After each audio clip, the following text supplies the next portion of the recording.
bénissons notre Père, notre Dieu. Que ton nom soit magnifié. Merci pour tout ce que tu fais dans notre vie. Je ne sais pas déjà l'accueil de... Commençons au livre Matthieu 6, verset 9. Je ne sais pas, mais on va lire ensemble. C'est Matthieu. Que ça soit fait. Matthieu.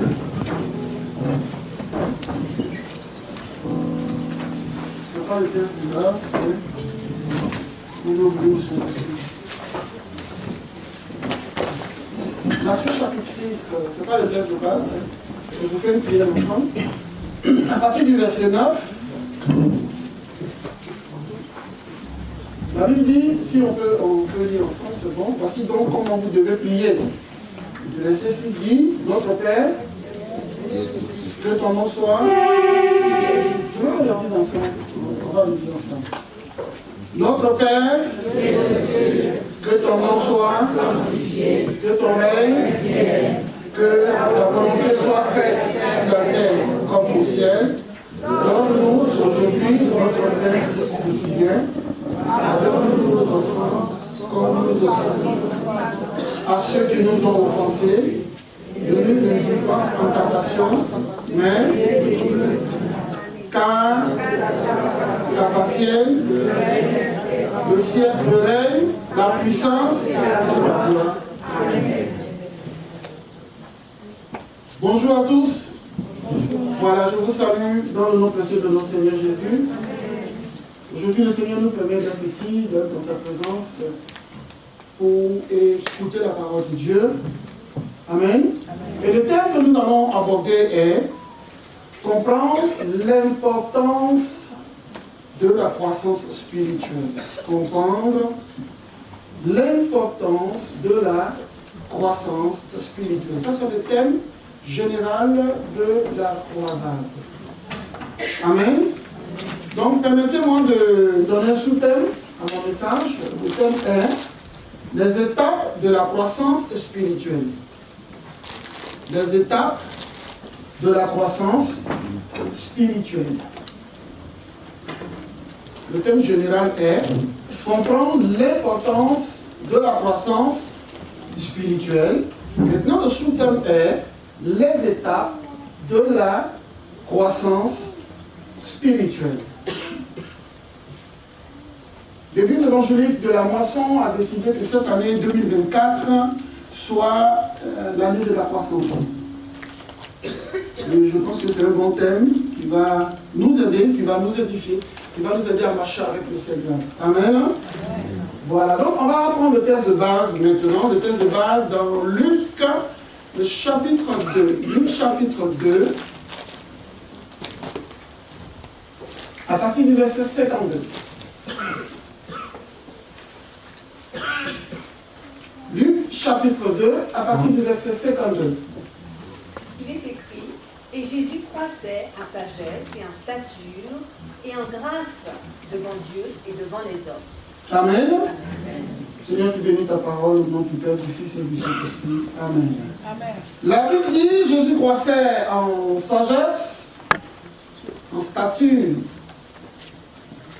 et en grâce devant Dieu et devant les hommes. Je vais profiter aussi pour faire pour maman Valérie. Maman Valérie, lève-toi.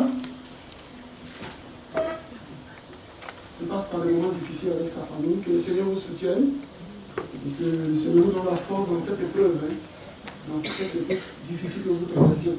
Que le Seigneur soutienne la famille aussi au Cameroun. Amen. Et on va continuer de prier pour vous. Et Dieu va vous donner la force de supporter cette épreuve. Que le Saint-Esprit vous fortifie. Voilà. Peut-être à son moment. Alors, nous allons aborder notre thème, la croissance. La croissance spirituelle. Qui suit les émissions sur la croissance voilà. Ça va, tout le monde suit, c'est bon? Ça vous édifie? Le Seigneur nous a dit que maintenant, il ne faut plus donner des thèmes fantaisistes. Il faut donner des vrais thèmes pour bénir la foi des chrétiens. Et c'est ce que nous sommes en train de d'apprendre à faire. Amen. Et je crois que quand vous venez ici, le Seigneur se révèle à chacun de nous. Parce que l'objectif, c'est ça. Que Dieu se révèle à chacun de nous, y compris même nous les pasteurs. Amen. Ce n'est pas parce qu'on se tient ici qu'on est mieux que vous. Non, nous sommes des canaux. Amen.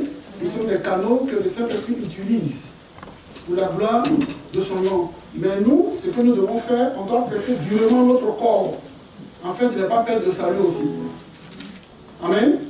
Et donc, quand tu es serviteur de Dieu, il faut le faire dans toute la vérité. C'est pour ça, souvent, vous aurez l'impression qu'on est un peu cru dans nos mots, dans nos propos. C'est pour juste t'aider.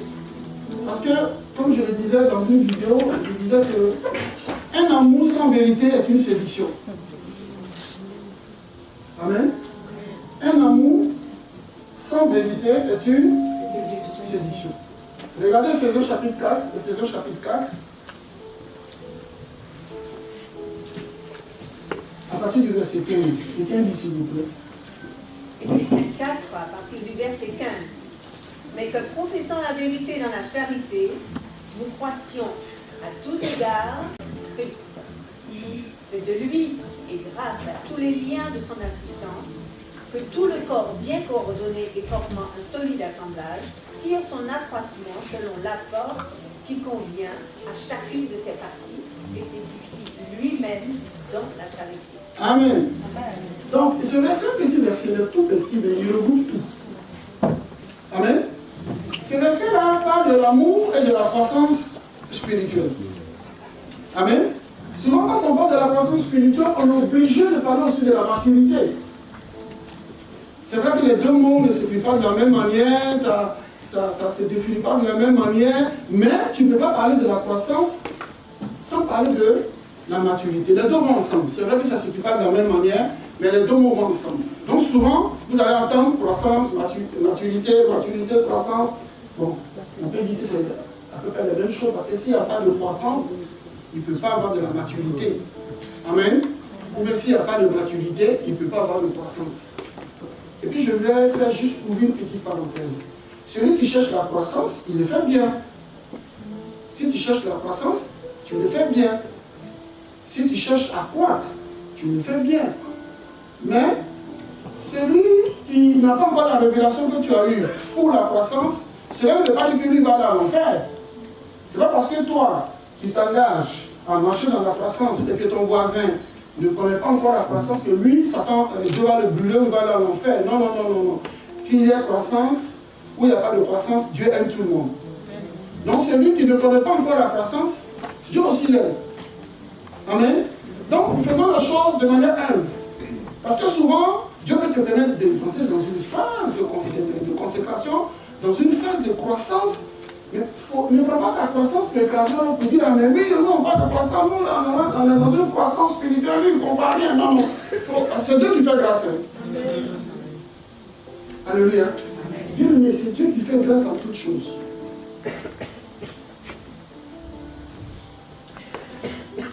Le souffle que tu as, c'est le Saint-Esprit qui te donne. Même le goût, l'appétit, c'est une grâce. Pour reconnaître que l'appétit est une grâce, il faut tomber malade.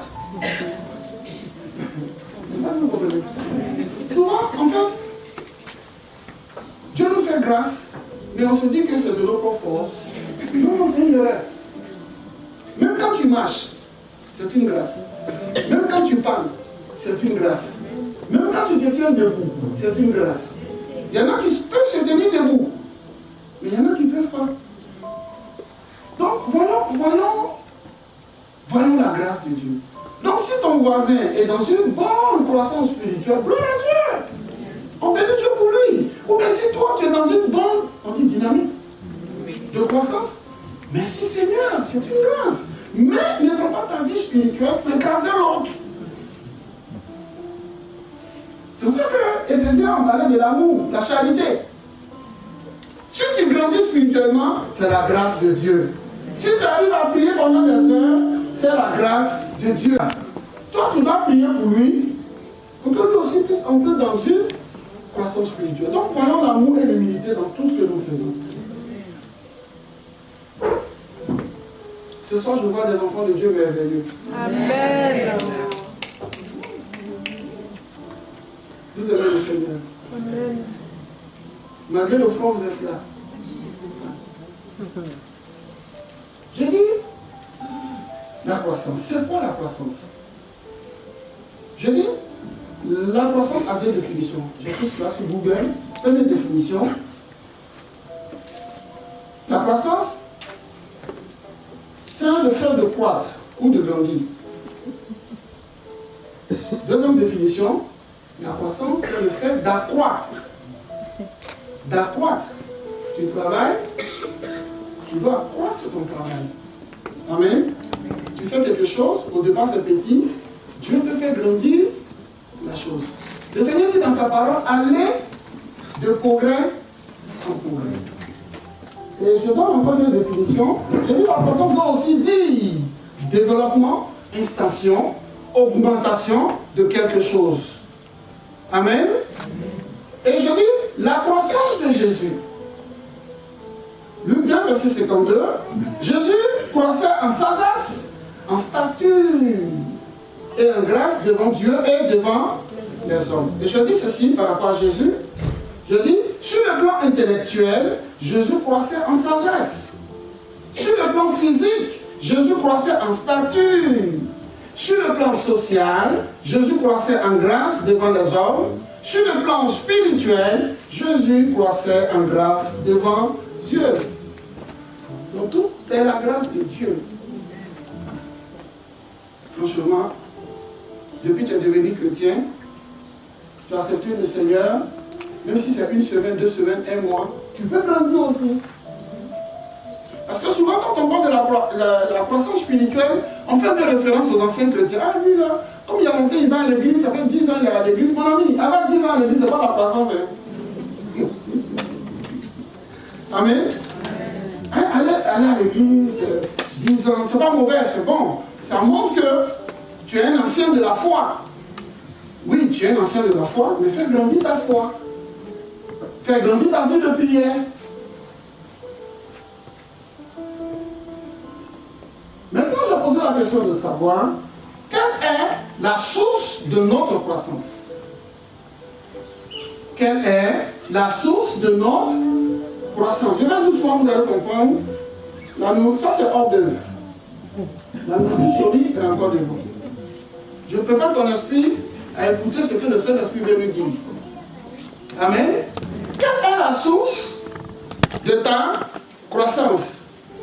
La source de ta croissance ne dépend pas de la relation, de ta relation, toi et le pasteur. Non, ça n'a rien à voir. La source de ta croissance ne dépend pas de, je vais dire, parce que tu connais maman, c'est quand, tu connais le pasteur, c'est quand, tu vas croire. Non, non. C'est vrai que par eux, Dieu peut donner un bon message, ça peut t'édifier et tout ça. Mais, la source de ta croissance doit venir d'où? Regardez Jean 7. Regardez Jean chapitre 7.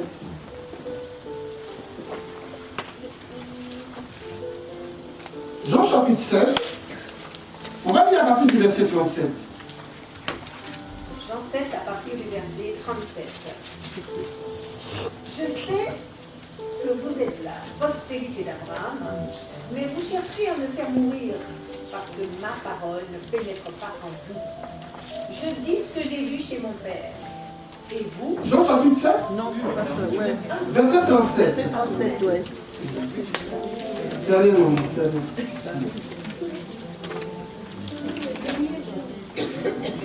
Verset 37, oui. Le dernier jour, le grand jour de la fête, Jésus se tenant debout, s'écria, si quelqu'un a soif, qu'il vienne à moi et qu'il boive. Celui qui croit en moi, des fleuves d'eau vive couleront de son sein, comme dit l'Écriture. Amen. Non, c'est bon. Donc, quelle est la source de ta croissance? Jésus nous dit, si quelqu'un a soif, qu'il vienne à moi et qu'il boive. Donc, il y a deux choses. Il y a venir et puis il y a boire. Quand tu viens, cherche à boire. Si tu viens, que tu ne bois pas, il y a quelque chose qui va manquer. Amen. C'est lui qui a soif. Si quelqu'un a soif, vous connaissez la soif? Tu peux avoir soif dans le désert. Si tu ne fais pas attention, tu peux boire l'eau de caca. Excusez-moi, quelqu'un peut vous expliquer? Non, moi je ne vais pas dire ça. Mais j'ai quand même dit, hein, ok? En fait, la soif c'est une manque, il y a quelque chose qui te manque. Donc si tu as trop soif, dans ta manière de rechercher à combler la soif, si tu ne fais pas attention, tu peux faire des bêtises. Tu peux boire quelque chose qui est empoisonné, ou même tu peux boire une eau qui est sale. Tu comprends? C'est un peu comme la nourriture. Quand tu as faim, fais attention aux nourritures que tu manges, parce que la faim peut t'amener à tomber sur une nourriture empoisonnée. Donc on dit, si quelqu'un a soif, il vient à qui? Et quand tu viens à Jésus, la Bible dit que des fleuves d'eau vives couleront de ton sein. C'est une parole forte. C'est une eau vive. Une eau vive. Des fleuves d'eau vive. C'est fort, hein? La parole, ouais. C'est fort, hein? Donc s'il y a eau vive, il y a eau morte.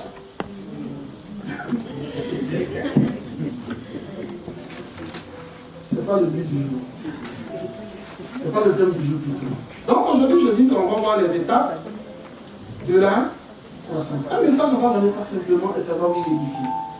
Première étape. Première étape. Je veux 3 personnes ici, s'il vous plaît. Je veux 3 personnes ici, 3 personnes.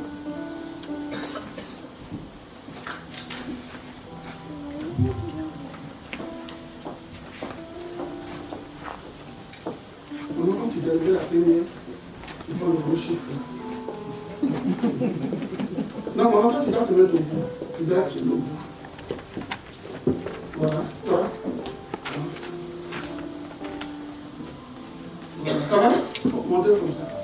Qu'est-ce que vous voyez? Le chiffre. Ici, c'est le chiffre. Ici, c'est le chiffre. Ici, c'est le chiffre. Voilà, maintenant, pour le 11, là. Prenez Matthieu 28. Matthieu chapitre 28. À partir du verset 16. On va aller vite parce que le temps nous passe vite. Matthieu 28, verset 16. Les 11 disciples allèrent en Galilée sur la montagne que Jésus leur avait désignée. Et quand ils le virent, ils se prosternèrent devant lui, mais quelques-uns eurent des doutes. Amen. Amen. Mais quelques-uns eurent des doutes. Donc au départ, ce que maman a lu, il y a combien de disciples? Il y a combien de disciples? 11. Ok. Maintenant prenez Matthieu 17, verset 1 à 7. On va le vite. Matthieu 17, verset 1 à 7.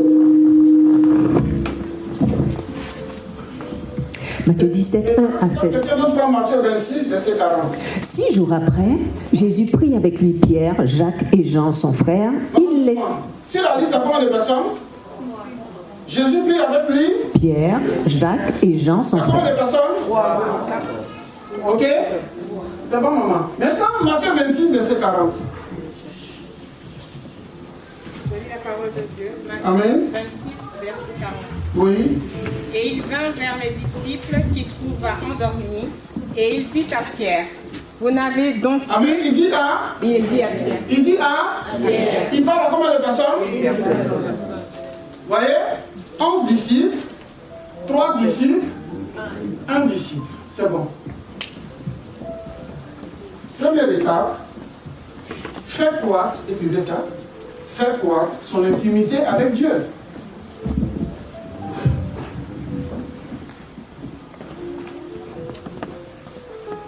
Faire croître son intimité avec Dieu.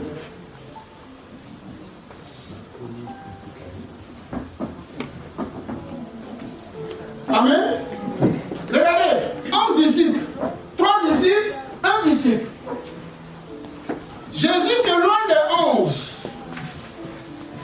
Ok? Il s'éloigne des... Pourquoi il y a 11? Normalement, il devait y avoir 12 parce qu'il y a un qui s'est suicidé là. Mais Matthias n'a pas encore pris la place. Il n'a pas encore fait le vote. Donc c'est pour ça qu'il y a 11 ici. Amen. Jésus s'éloigne des 11. Il vient se confier à 3 pourquoi? Regardez Marc 14. Marc 14, verset 32 à 34. Marc 14.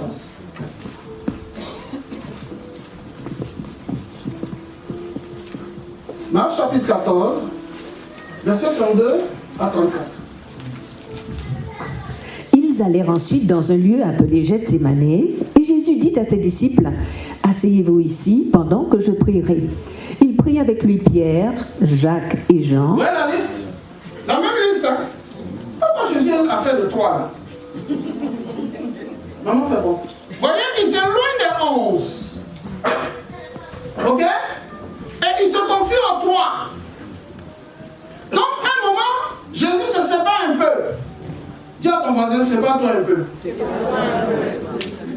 Jésus se sépare un peu des autres. Dis à ton voisin, sépare-toi des bleus. Pour avoir quoi? Pour avoir une intimité avec le Père. Mais, il y a un mais.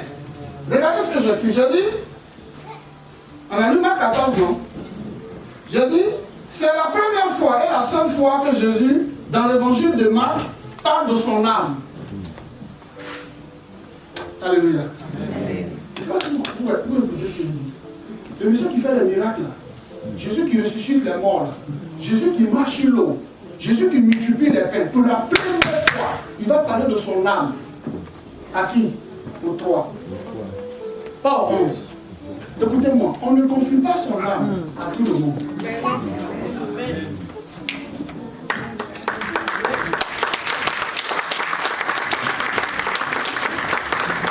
ne peux pas confier ton âme à tout le monde. On ne confie pas son âme à tout le monde. Parce que quand il s'agit de l'âme, c'est trop sérieux. Maintenant, Matthieu 26, verset 40, on a déjà lu. On dit, il dit à Simon, là il y a une seule personne. Donc du coup, quand vous faites des recherches selon les théologiens, il paraît qu'il a parlé dans l'oreille de Simon. Pourquoi? Parce que Jésus sentait sa mort arriver. C'est ce qui a brisé son âme. Donc il cherchait aussi des gens qui se confiaient. Pour dire ce qui vient est trop fort. Laissez le côté de miracle. C'est pas ce que vous comprenez. Parce que dans la vie, à un moment de ta vie avec Dieu, tu as besoin de l'accompagner aussi. Tu n'es pas seul toute ta vie. Je sais pas si vous comprenez. Donc souvent, Jésus avait besoin qu'on se confie. Mais ici, il dit à Pierre, Pierre, dors-tu? C'est-à-dire que le monsieur est en train de traverser des moments très difficiles de sa vie. Il comptait sur des gens qui vont aussi peut-être le soutenir. Et puis ils s'en vont prier. Et puis ceux qui devaient le soutenir dorment. Et puis il dit à un seul, dors-tu. Donc du coup, celui-là, il est dans l'intimité du Seigneur. Ce soir, je vois les intimes du Seigneur devant moi.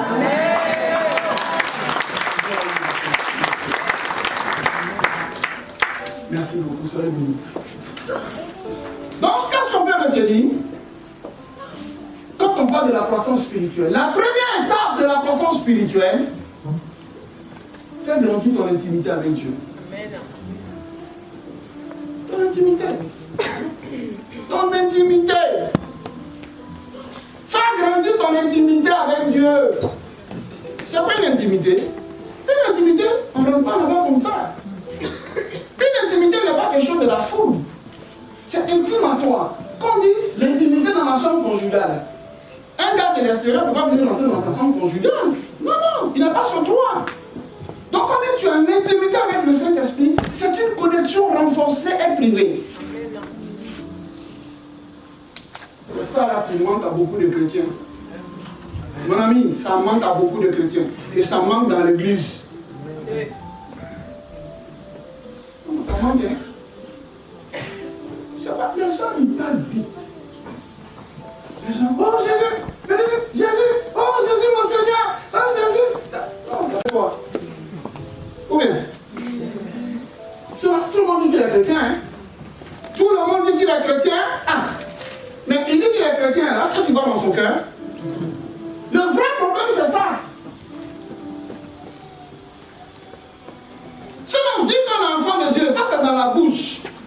Mais est-ce qu'en intimité, tu as une relation avec lui? Il y a beaucoup de chrétiens qui n'ont pas de relation avec le Saint-Esprit. C'est pas le côté superficielle que tu veux montrer aux gens. Mon frère, on ne peut pas tromper Dieu. Dieu sait qui a l'intimité avec lui dans cette salle. Dieu seul sait. Amen. Dieu seul sait. Je dis, on ne confie pas son âme à tout le monde. C'est la première fois, la seule fois que Jésus, dans l'évangile de Marc, parle de son âme à ses disciples. Peut-être mon âme est triste. Je suis sûr que les disciples étaient étonnés. Il dit, ah, mais là, il fait des miracles. Donc lui aussi, son âme est un problème. Écoute-moi, tu ne peux pas confier ton âme à ton voisin. Si tu confies ton âme à ton voisin, tu lui as tout confié. Je sais pas si vous comprenez. Tu lui as confié le secret de ta vie. Parce que ce qui se passe dans ton âme, ce n'est pas tout le monde qui doit le savoir. Mais non. Moi, si je vais te dire le sujet de Dieu, je dis, grand pasteur, lui aussi il avait ça. Chacun a son âme. Il avait dit que ça-t-il à un homme de gagner s'il perd? Que ça-t-il à un homme de gagner? Tu ne peux pas confier ton âme à n'importe qui. Tu ne peux pas confier ton âme au passant. Tu ne peux pas confier ton âme à un étranger. Tu ne peux pas confier ton âme à quelqu'un que tu ne connais pas.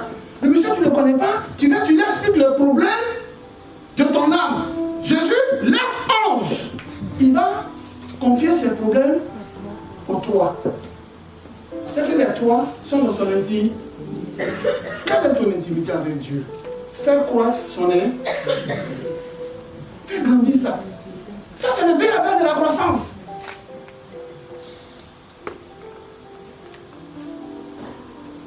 Je dis, Jésus s'éloigne un peu des autres. Si tu veux une véritable intimité avec Dieu, souvent il faut s'éloigner un peu du bruit. C'est bon, c'est une bonne phrase? On peut écrire ça. Souvent on est trop dans le bruit.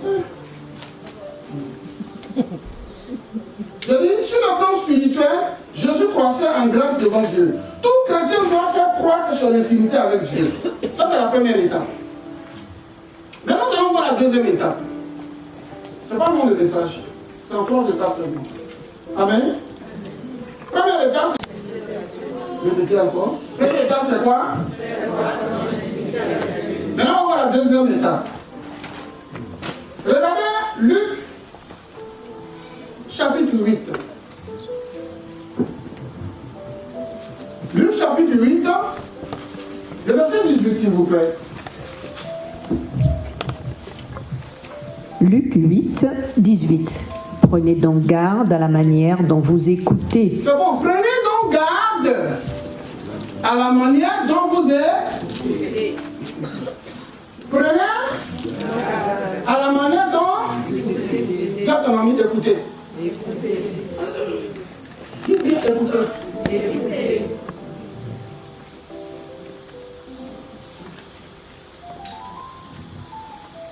L'écoute. L'écoute est fondamentale pour ta croissance. Savoir et écouter. Regarde mon mouvement. Savoir et écouter. Mon ami, il faut savoir écouter. Regardez Doroa. Doroa. Chapitre 20. Doroa, chapitre 20. Doroa, chapitre 20. À partir du verset 16, maman, s'il te plaît. Alors Ésaïe dit à Ézéchias, écoute la parole de l'Éternel. C'est bon. Alors, quelqu'un dit alors? Non, on fait comme pour les Français. Alors. Ésaïe dit hein? Il dit quoi? Écoute la parole. Écoutez-moi, regardez. Cette phrase-là, écoute la parole de l'Éternel, est mentionnée dans l'Ancien Testament 30 fois. Écoute. Écoute la parole. Écoute. Le verbe écouter. Écoute. Écoute. Écoute. Le verbe écouter. Écoutez. Écoutez. Sachez écouter. Prenez garde. Attention à la manière dont vous écoutez. L'écoute peut te faire avancer. L'écoute peut t'amener dans une dimension avec Amen. C'est pas grave, c'est pas grave. Regardez Proverbe 1, verset 5. Proverbe chapitre 1, verset 5, s'il vous plaît. Quelqu'un pour me lire. Proverbe 1, verset 5. Quelqu'un pour lire, s'il vous plaît. Proverbe. Voilà. Chapitre 1, verset 5. Il est écrit que le sage écoute et il augmentera son savoir. Amen. Que le sage et l'écoute pour augmenter une onction dans ta vie. Amen. Tu veux croire spirituellement? Écoute. Amen. Il y a des gens qui parlent bien, mais ils ne savent pas écouter.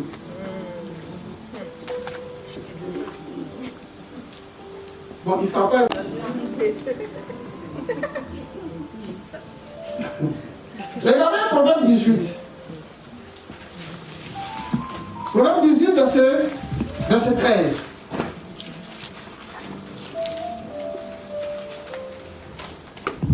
Proverbe 18, verset 13. Celui qui répond avant d'avoir écouté fait un acte de folie et s'attire la confusion. C'est tout.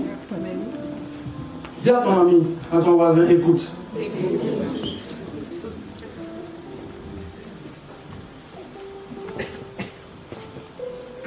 Donc, la deuxième étape, augmentez votre écoute de la parole de Dieu. Et vous augmentez votre écoute de la écoute. Écoutez. Souvenez-vous quand Jésus a été baptisé, il a été plongé, le ciel est ouvert. Qui part dans le ciel? Dieu. Dieu dit quoi? Celui-ci est mon fils, en qui j'ai mis toute mon âme. Et Écoutez-le. écoutez-le. Écoutez-le. Tu ne dis pas ça bien. Écoutez-le. Est-ce que tu sais écouter? Tu veux grandir spirituellement? Tu veux croire spirituellement? Tu veux rentrer dans les grâces spirituelles? Est-ce que tu sais écouter? Un enfant qui sait écouter ses parents devient un enfant sage.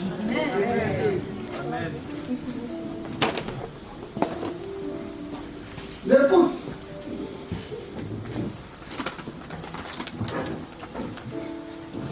Regardez Psaume 50. Psaume 50, verset 7.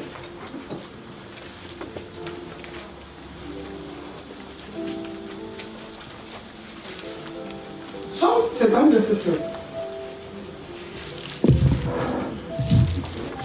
Écoute mon peuple et je parlerai. Israël, et je t'avertirai, je suis Dieu, ton Dieu. Amen. Écoute mon peuple, je Parlerai. Est-ce que vous mon enseignement? Ça vous édifie? Ce n'est pas toutes les plus fortes qui pénètrent le sous-sol. Hein. C'est les petites plus fines. Là. C'est ça qui pénètre. Donc souvent, ce ne sera pas le short time. Ce sera slow down, doucement. Mais le Saint-Esprit te parle. Et Dieu t'exhorte à l'écouter. Écoute mon peuple. Dieu exhorte son peuple à l'écouter. Est-ce que tu écoutes Dieu?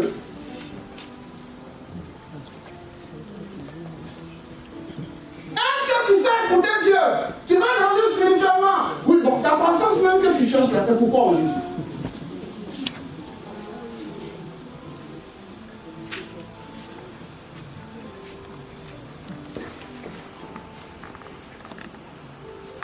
Tout à l'heure, on a vu dans Roi 20. On dit Esaïe dit à Ézéchiel. Esaïe dit à Ézéchias. Regardez cette image. Esaïe dit à Ézéchias. Il y a deux prophètes. Le premier s'appelle Esaïe, le deuxième s'appelle Ézéchiel. Un prophète qui dit à son ami prophète d'écouter Dieu. Donc, au moment un bon prophète doit écouter. Les faux prophètes n'écoutent pas. Regardez ce que nous voyons aujourd'hui là. Un vrai prophète doit écouter qui? Le Saint-Esprit.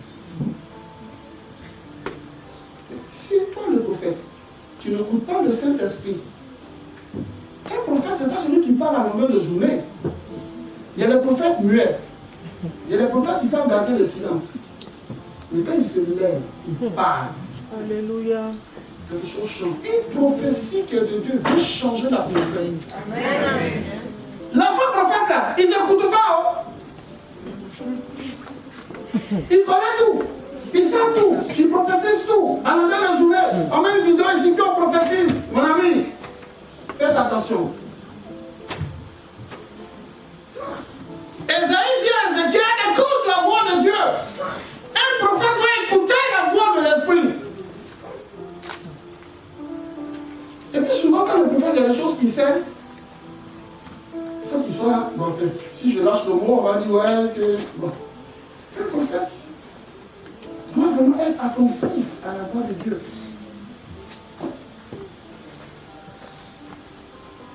Alléluia. Amen. Je t'en préparais le moment là, avec maman. Et puis, le Saint-Esprit dit, avant de d'aller à la croisade, il faut écrire dans ton cahier, calme-toi, sois calme. Donc j'ai pris mon cahier, j'ai dit, sois calme. Dès que je vais prendre le sac pour descendre, attends, pouf, dans la maison, pouf, un truc électrique, pouf.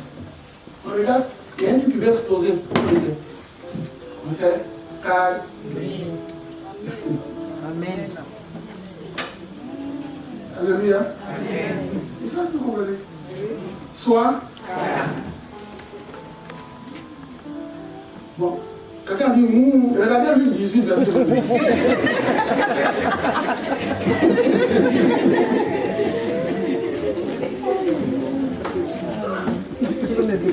Luc 8, verset 29. Luc 8, verset 29. Et le calme va t'aider dans beaucoup de choses. Si tu paniques, c'est pas bon. Luc 8, au verset 22. Écoutez. Un jour, Jésus monta sur une barque avec ses disciples. Il leur dit, passons de l'autre côté du lac. S'il te plaît, mon fils, mets-toi là. Et pendant qu'elle maman, juste une seconde. Mets-toi là, tu files comme un lit là. Et puis, voilà. S'il te plaît. C'est important ça. Voilà, reprends maman, reprends. Un jour, Jésus monta sur une barque avec ses disciples. Il leur dit, passons de l'autre côté du lac. Et ils partirent. Pendant qu'ils naviguaient, Jésus s'endormit. Un tourbillon fondit sur le lac. La barque se remplissait d'eau et ils étaient en péril. Ils s'approchèrent et le réveillèrent en disant, Maître, Maître, nous périssons. Menaça le vent et les flots qui s'apaisèrent et le calme revint. Puis il leur dit, où est votre foi? Saisis de frayeur et d'étonnement, ils se dirent les uns aux autres, mais quel est donc celui-ci qui commande même au vent et à l'eau et à qui ils obéissent? Amen. Waouh! Le calme de Jésus doit t'enseigner quelque chose. Le calme de Jésus. Jésus était calme. Fais le mouvement avec nous. Jésus était calme. Dis, je veux être calme.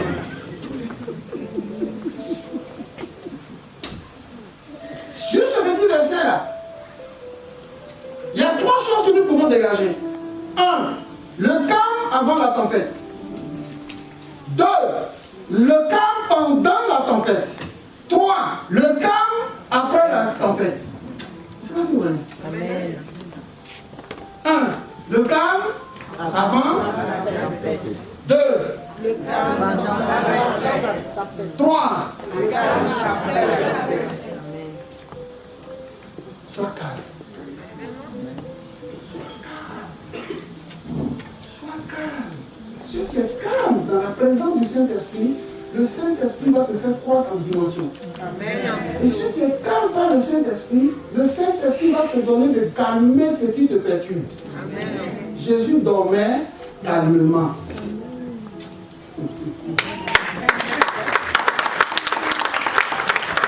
Souvent, c'est dans la panique. C'est dans la panique que nous faisons les erreurs. Souvent, c'est ça le diable. Il va te pousser à la panique. Il veut que tu paniques. Jésus a dit dans Jean 14, ne soyez point troublés. Croyez seulement en moi. Que ton âme ne soit point troublée. Ne sois pas troublé. Tu n'es pas encore marié, c'est pas grave. Sois calme. Amen.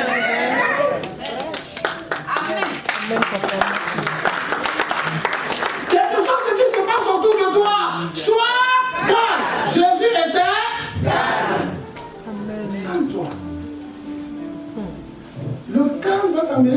dimension du miracle.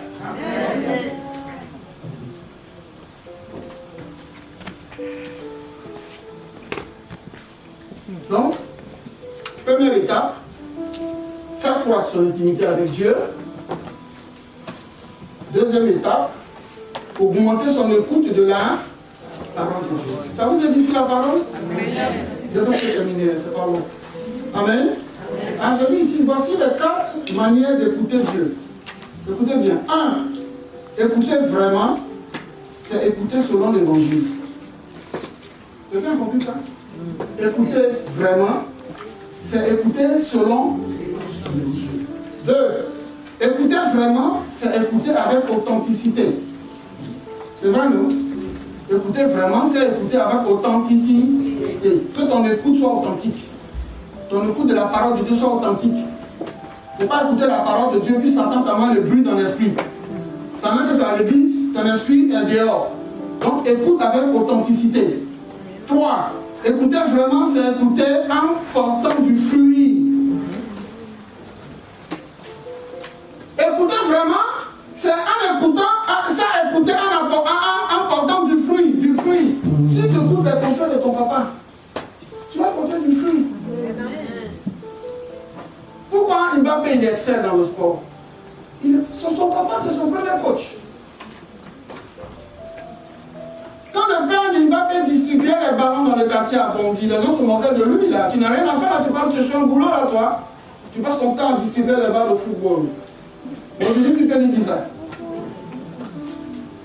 Son fils, même quand il parle, là, il t'a déjà délivré. Parce que ce joueur-là, il écoute les conseils de son père. Il prend du fruit dans le football. Donc je dis, écouter vraiment, c'est écouter en portant du fruit. Et dernier, écouter vraiment, c'est écouter et obéir. Voilà les 4 manières d'écouter Dieu. Est-ce que ton écoute est authentifiée? Est-ce que tu sais écouter? Toi, tu sais entendre, mais tu ne sais pas écouter.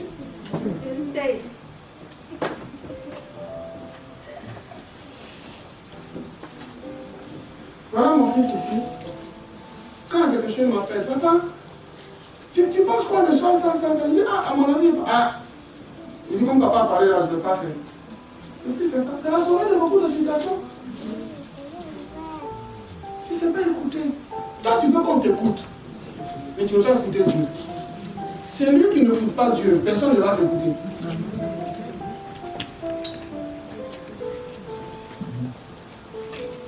Donc, première étape, faire croître son intimité avec Dieu. Deuxième étape, augmenter votre écoute de la parole de Dieu. Maintenant, nous allons voir la troisième écoute et nous allons prier. Matthieu, nous allons prendre Matthieu.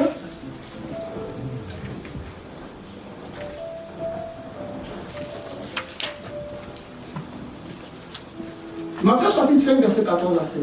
J'ai presque fini la prêche et nous allons prier. Matthieu chapitre 5, verset 14 à 16. Vous êtes la lumière du monde. Une ville située sur une montagne ne peut être cachée. Et on n'allume pas une lampe pour la mettre sous le boiseau, mais on la met sur un chandelier et elle éclaire. Amen. Amen. Donc, la troisième étape, augmenter votre lumière. Augmenter votre... Mon ami, en fait, que tu sois une lumière, il faut augmenter ta lumière. On entend le dire, il faut devenir une lampe. Pourquoi on a une lampe? Ça peut éclairer, non? Dieu veut que tu éclaires par ta vie. La prédication est tout simple, mais c'est l'évangile qui est là. On ne va pas te dire une démonstration, non, c'est simple. Les choses de Dieu sont simples. Augmentez votre lumière. Je ne vais pas dire augmenter tes ténèbres. Augmente ta lumière.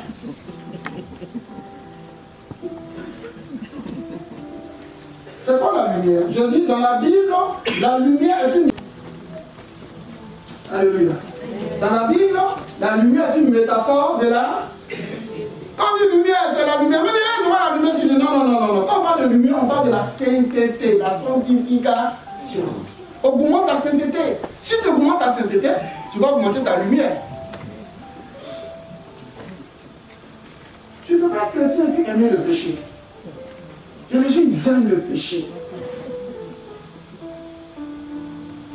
Quelqu'un m'a dit un jour, dans l'église là, je vois sur les Facebook là, tout le monde là, il y a le beau là. Oh, il y a le joli beau là-bas là. Pasteur, je peux venir là? Il faut venir augmenter tes ténèbres.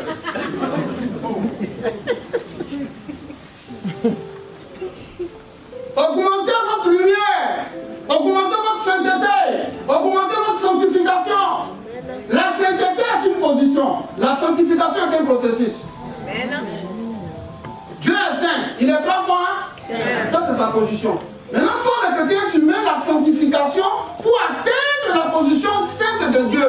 Il dit, soyez parfaits comme le Père est parfait. S'il n'y a pas de sanctification dans une église, je ne dis pas ça pour que tu viennes dans mon église, mon ami. La vraie église de Dieu, là, c'est basé sur la sainteté. Un pasteur qui ne vit pas bien, ce n'est pas une église. Et puis tout le monde dit, oh, c'est l'homme de Dieu, c'est pas grave. Oui, je comprends qu'on peut chuter. Dieu peut te pardonner. Mais ne retourne plus, hein. Si tu retournes encore, tu es tombé une fois, deux fois, trois fois. Là, tu ne peux plus tomber. Hein. Tu vis dedans.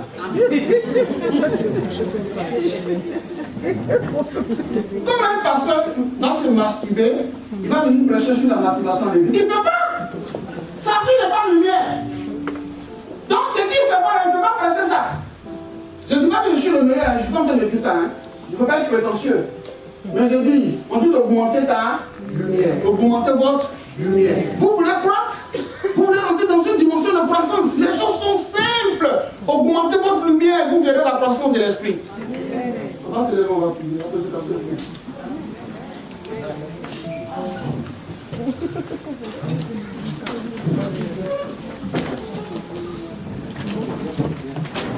Alléluia. Premièrement, on a vu quoi? Première étape, faire croître son intimité. Deuxième étape, c'était quoi? C'est la parole de Dieu. Augmenter son écoute de la parole de Dieu. Troisième, augmenter sa lumière. On va prier par rapport à ces trois étapes. On va dire au Saint-Esprit de t'amener dans cette dimension de la gloire de Dieu. Alléluia. Je ne dis pas que je le suis de 100%. Hein. Non, non. Mais je sais que le Saint-Esprit va nous aider. Amen. Commence à prier par rapport à ces trois étapes. Agneau de Dieu.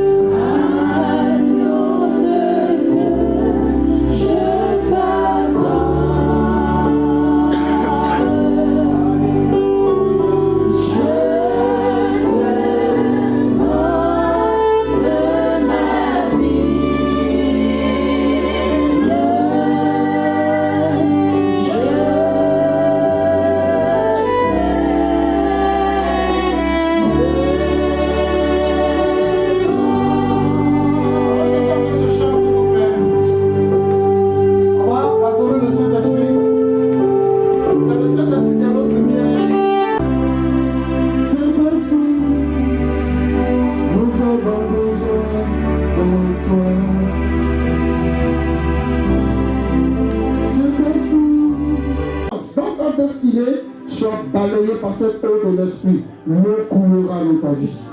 Au nom de Jésus-Christ. Merci Seigneur. Le Saint-Esprit te donne de pouvoir produire.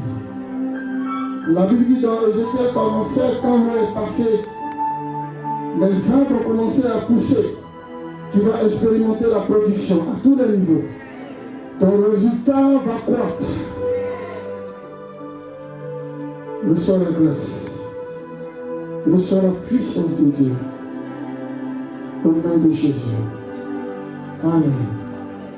Non, non, non, merci. Amen.